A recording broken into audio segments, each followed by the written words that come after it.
Assalamualaikum warahmatullahi taala wabarakatuh. Kembali lagi bersama kami dalam kajian sirah Nabi besar Muhammad sallallahu alaihi wasallam. Melanjutkan episod yang sebelumnya, bahwasanya kejadian pembelahan dada Nabi sallallahu alaihi wasallam. Ulama menyebutkan kejadian ini terjadi 4 kali dalam umur Nabi, dalam kehidupan Nabi sallallahu alaihi wasallam. Kali yang pertama, seperti yang episod sebelumnya kita sudah menjelaskan, bahwasanya tatkala Nabi sallallahu alaihi wasallam disusui oleh Sayyidina Halimah Sa'diyah. Adapun kejadian yang kedua, kejadian ini terjadi ketika Nabi sallallahu alaihi wasallam berumur 10 tahun. Ceritanya seperti diriwayatkan ataupun diceritakan oleh sahib Syarhul Mawahib.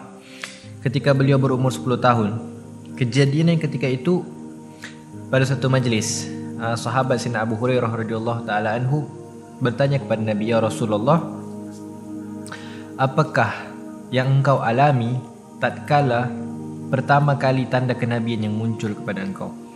Akhirnya Rasul sallallahu alaihi wasallam pun menjawab, "Tatkala itu aku berumur 10 tahun, telah datang kepada aku 2 orang laki-laki, yang mana 2 orang laki-laki tersebut memakai pakaian yang putih.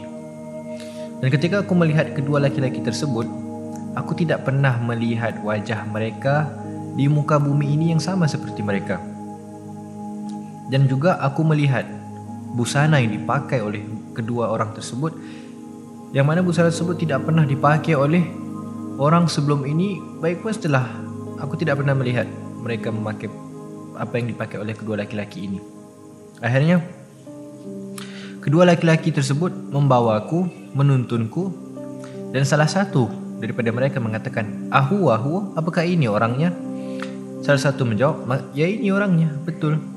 Maka kedua orang tersebut membawalah aku sampai salah satu daripada mereka mengatakan, "Belahlah dadanya," ataupun baringkanlah dia, dalam riwayat mengatakan. Akhirnya dibelahlah dada Nabi sallallahu alaihi wasallam dan dikeluarkan hati Nabi sallallahu alaihi wasallam. Tatkala dikeluarkan, salah satu daripada mereka membawa wadah, yang mana wadah tersebut diisi air, dan wadah tersebut dibikin daripada emas, diperbuat daripada emas. Akhirnya hati Nabi sallallahu alaihi wasallam dicucilah dengan air tersebut sampai bersih. Dan kata Nabi sallallahu alaihi wasallam, "Aku melihat kedua laki-laki tersebut mengeluarkan sifat hasud dan dengki, yang bentuknya itu seperti gumpalan darah daripada hati aku, dan mereka membuang daripada hati aku." Itu kejadian pembelahan dada Nabi yang kedua. Yang ketiga, kejadian tatkala Nabi sallallahu alaihi wasallam sebelum Allah Subhanahu wa taala menurunkan wahyu kepada Nabi sallallahu alaihi wasallam di Gua Hira. Adapun kejadian yang keempat, tatkala Nabi sallallahu alaihi wasallam ingin melakukan perjalanan Isra dan Mi'raj. Adapun ulama menyebutkan apakah hikmah kejadian pembelahan dada Nabi sallallahu alaihi wasallam. Ulama menyebutkan bahwasanya adapun kejadian yang pertama, tatkala umur Nabi sallallahu alaihi wasallam 2 tahun, supaya apa? Membersihkan Nabi daripada sifat kekanak-kanakan.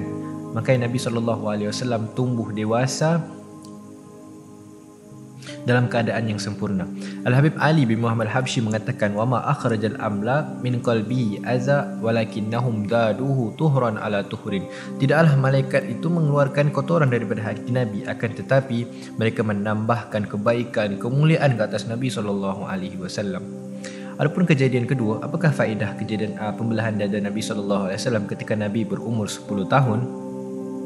Ulama mengatakan, adapun kejadian yang kedua, ketika Nabi SAW berumur 10 tahun, tatkala umur 10 tahun itu dekat dengan umur kedewasaan seseorang, maka pembelahan dada tersebut di saat itu untuk dibersihkan dari hal-hal yang dianggap aib oleh orang-orang dewasa.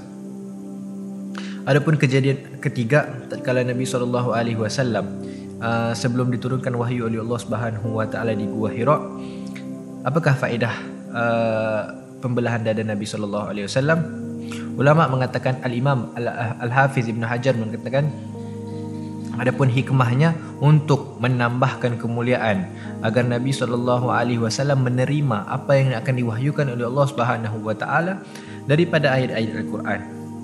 Adapun kejadian yang keempat, tatkala Rasul SAW sebelum melakukan perjalanan Isra' dan Mi'raj, supaya apa? Ulama mengatakan supaya Nabi SAW lebih siap untuk sampai ke magam munajat bertemu dengan Allah Subhanahu wa taala. Begitulah kejadian pembelahan dada Nabi SAW selama hidup Nabi SAW. Memang kejadian ini tidak masuk ataupun tidak boleh dicerna oleh akal manusia, akan tapi inilah kekhususan yang Allah Subhanahu wa taala menaruhkan dalam Nabi besar Muhammad sallallahu alaihi wasallam. Semoga ini bermanfaat. Mungkin hadza wal afu minkum. Assalamualaikum warahmatullahi taala wabarakatuh.